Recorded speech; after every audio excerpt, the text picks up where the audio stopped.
आज के इस वीडियो में हम लोग देखने वाले हैं कि केवीएस पीआरटी का जो 2018 में पेपर हुआ था उसमें किस तरीके के प्रश्न ईवीएस के पूछे गए थे। नमस्कार दोस्तों, study with team Banaras YouTube channel में आपका स्वागत है। लेकिन एक चीज हम आपको बता देना चाहते हैं क्वेश्चन बताने से पहले कि जो 2018 का सिलेबस था वो बिल्कुल ही अलग था और जो 2022-23 का सिलेबस जारी किया गया है वो अलग है। तो अगर आप 2022-23 का लेटेस्ट सिलेबस देखना चाहते हैं तो इसका लिंक आपको नीचे कमेंट और डिस्क्रिप्शन बॉक्स में मिल जाएगा, तो आप उस सिलेबस को जरूर देख लीजिएगा। तो चलिए पहला प्रश्न देख लेते हैं कि उष्णकटिबंध निम्नलिखित में से किन अक्षांशों के बीच होता है। तो इसका सही उत्तर है पहला वाला ऑप्शन, 23.5 डिग्री उत्तर और 23.5 डिग्री दक्षिण के बीच का जो स्थान होता है उसे ही उष्णकटिबंध कहा जाता है। चलिए हम आपको ग्लोब पर दिखा देते हैं। तो देखिए ये क्या है, 0 डिग्री अक्षांश, इसे क्या कहा जाता है, विषुवत वृत्त या विषुवत रेखा कहा जाता है। कौन सा वाला, ये डॉटेड वाला लाइन जो है। और 23.5 डिग्री जब आप उत्तर में जाते हैं तो इसको कर्क रेखा कहा जाता है, ये वाला लाइन है। और वहीं पर 0 डिग्री अक्षांश से अगर 23.5 डिग्री आप दक्षिण में जाते हैं तो इसे मकर रेखा कहा जाता है। तो यही जो बीच वाला क्षेत्र है यही क्या है, उष्णकटिबंधीय क्षेत्र कहा जाता है। अब चलिए नेक्स्ट क्वेश्चन पे चलते हैं कि भारत की जनगणना के अनुसार 2001-2011 के बीच निम्नलिखित प्रतिशतों में से कौन दशकीय जनसंख्या वृद्धि का दर दर्शाता है। तो इसका सही उत्तर है 70.64%।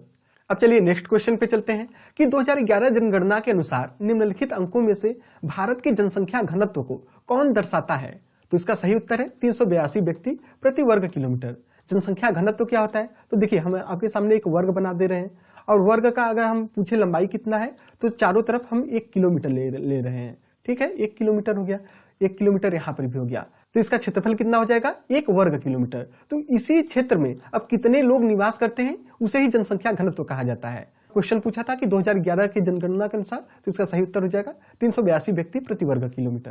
अब चलिए नेक्स्ट क्वेश्चन पे चलते हैं कि अगर 1 डिग्री के अंतराल पर अक्षांश रेखाओं को खींचा जाए तो उत्तरी गोलार्ध में उसकी कुल कितनी संख्या होगी। तो इसका सही उत्तर हो गया 90। अब चलिए इसे हम फिगर के माध्यम से देख लेते हैं। तो क्या है हमारा, देखिए एक ग्लोब है और इसमें जो सबसे बीच में जो काल्पनिक रेखा है इसे क्या कहा जाता है, 0 डिग्री पर इसे विषुवत वृत्त या विषुवत रेखा कहा जाता है। जब आप इससे उत्तर में जाएंगे तो यह उत्तरी गोलार्ध होता है और 0 डिग्री से आप नीचे आएंगे तो यह दक्षिणी गोलार्ध होता है।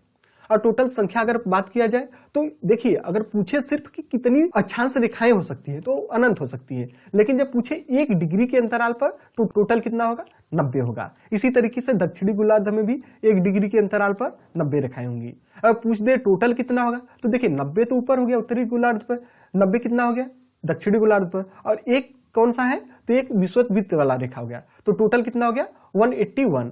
ठीक है, 181 रेखाएं। तो हमारे क्वेश्चन में पूछा था कि सिर्फ उत्तरी गोलार्ध में, तो इसका सही उत्तर हो जाएगा 90। अब चलिए नेक्स्ट क्वेश्चन पे चलते हैं। निम्नलिखित दिए गए प्रतिशतों में से कौन सा वायुमंडल में पाए जाने वाले नाइट्रोजन गैस के लिए सही है।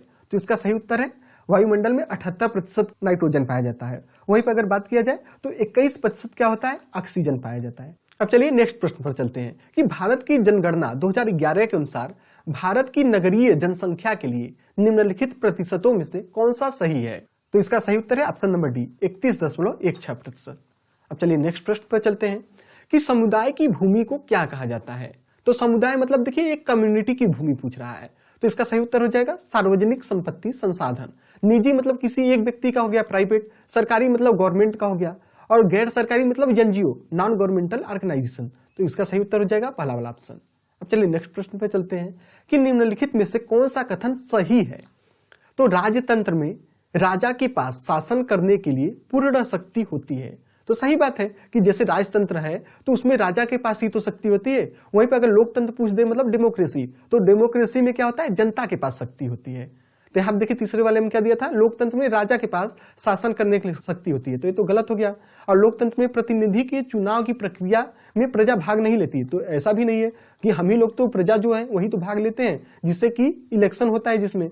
और बी वाला ऑप्शन क्या था, राजतंत्र में राजा के निर्णय पर प्रजा प्रश्न कर सकता है। तो देखिए जहां राजतंत्र है मतलब राजा ही वहां सर्वोपरि है, तो वहां प्रजा कहां से प्रश्न पूछेगा। तो सही ऑप्शन पहला वाला हो गया। अब चलिए नेक्स्ट प्रश्न पर चलते हैं कि निम्नलिखित में से किसे भारत का मानक देशांतर के रूप में माना जाता है। तो इसका सही उत्तर है 82.5 डिग्री पूर्व। चलिए इसे भी हम आपको ग्लोब पर दिखा देते हैं। तो सबसे पहले जान लेते हैं कि देशांतर रेखाएं किसे कहते हैं।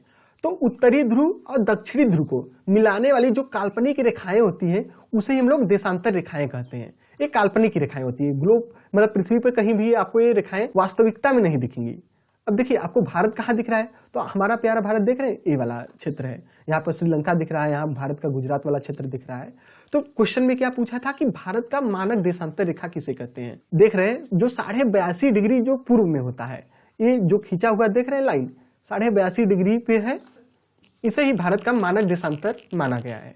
ठीक है, अब चलिए नेक्स्ट प्रश्न पर चलते हैं कि देश में 9वीं पंचवर्षीय योजना किस वर्ष से आरंभ हुई थी। तो इसका सही उत्तर है 1997 से शुरू हुआ था 9वां पंचवर्षीय योजना, और खत्म कब हुआ था, तो 2002 में।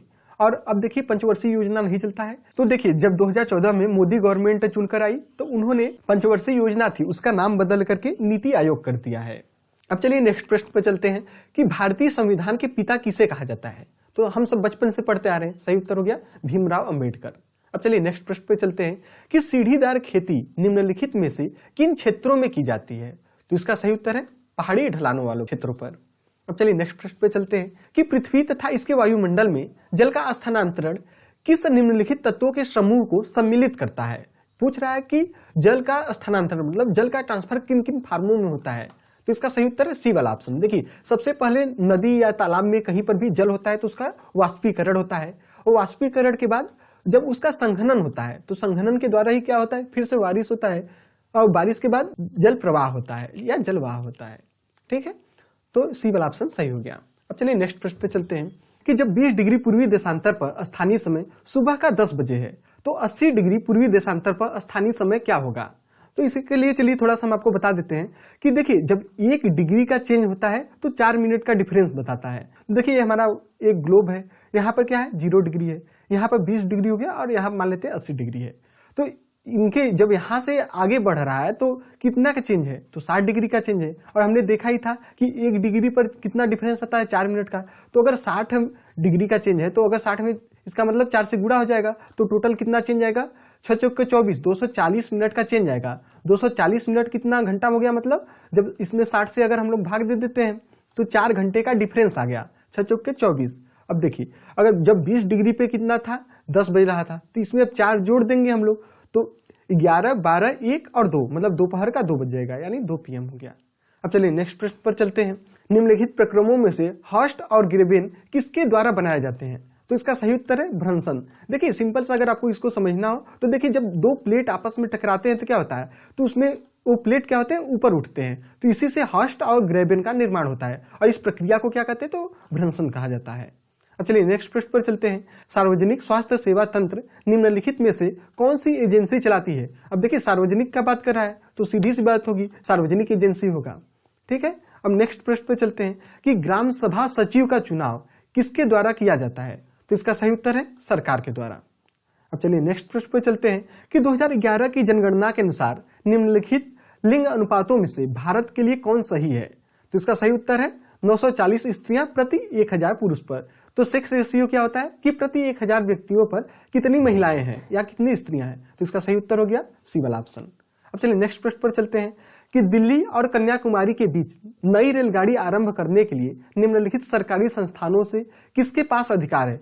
तो देखिए नया रेलगाड़ी अगर आरंभ करना है तो केंद्र सरकार के पास इसका अधिकार होता है, राज्य सरकार या स्थानीय सरकार के पास या NGO के पास इसका अधिकार नहीं होता है। अब चलिए नेक्स्ट प्रश्न देखते हैं कि छोटे भूखंडों पर साधारण उपकरणों द्वारा अधिक श्रम के साथ मैदानों में खेती करने वाले किसानों को निम्नलिखित कृषि के प्रकारों में से किसमें वर्गीकृत किया जाता है। तो इसका सही उत्तर है गहन जीविका कृषि। तो इस तरीके से हमने टोटल 20 प्रश्न था उसे देख लिया है। अगर आपको यह वीडियो पसंद आया हो तो इस वीडियो को लाइक करिएगा, और study with team Banaras YouTube channel को सब्सक्राइब नहीं किए तो कर लीजिएगा। धन्यवाद।